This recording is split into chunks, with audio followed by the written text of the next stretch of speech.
Here, this will hold you until we get back.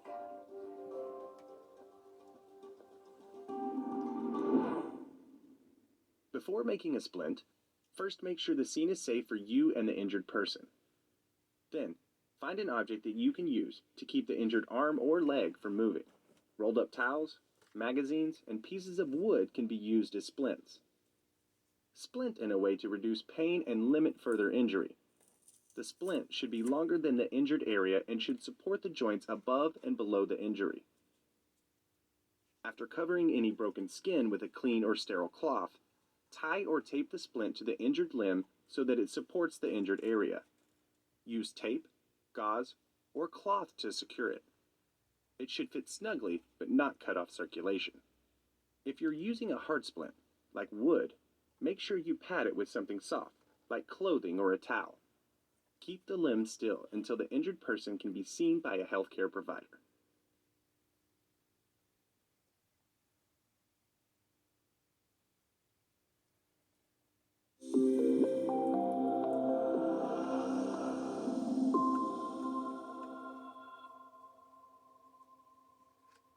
Burns are injuries that can be caused by contact with heat, electricity, or chemicals. Specifically, heat burns are caused when a person comes in contact with a hot surface, hot liquids, steam, or fire. Mommy, can I have some of that? What, my powder? Here you go.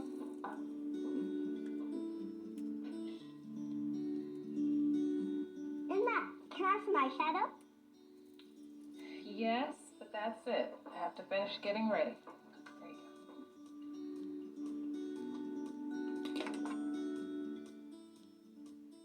Here, Dana, let me put that back.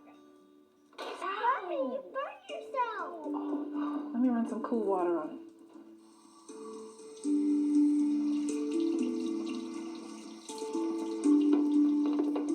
The only thing you should put on a burn is cool water and clean dressings, and never use ice.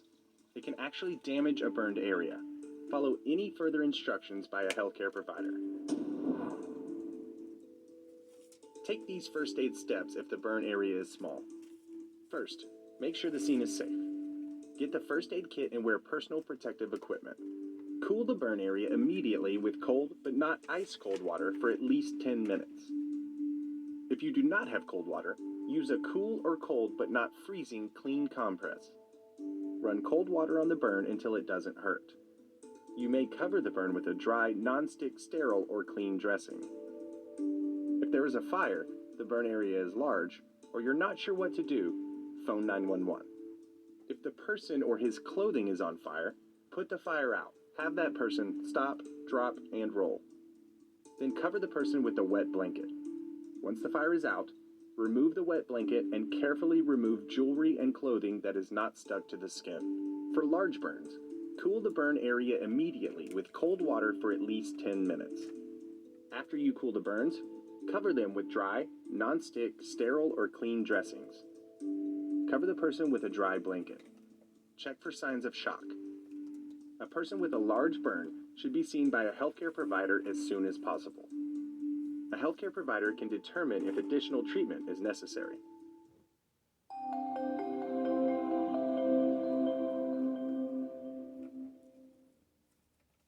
Electricity can travel from the power source through the person to you. Because of this, don't touch a person if he or she is still in contact with the power source. It's best to turn the power off, but only attempt this if you are trained to do so. Once the power is off, you may touch the injured person. Electricity can cause burns on the outside of the body and on the inside, injuring organs. You may see marks or wounds where the electricity has entered and left the body. The damage can be severe, but there's no way to tell how severe based on the marks on the outside. Electricity can stop breathing or cause a deadly abnormal heart rhythm and cardiac arrest. When giving first aid to someone with an electrical injury, first make sure the scene is safe. Get the first aid kit and AED, and wear personal protective equipment. Phone 911. When it is safe to touch the injured person, provide CPR if it is needed. A healthcare provider should check everyone who has an electrical injury as soon as possible. And to make sure the scene is safe, If an electrical injury is caused by high voltage, like a fallen power line, immediately notify the proper authorities and phone 911. Don't enter the area or try to move wires until the power has been turned off.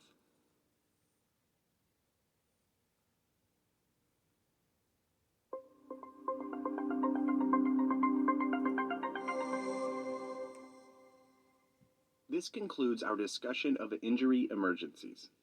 By now, you should know how to recognize and respond to several common injury emergencies, including external and internal bleeding, head and spine injuries, bone and joint injuries, and injuries caused by burns and electricity.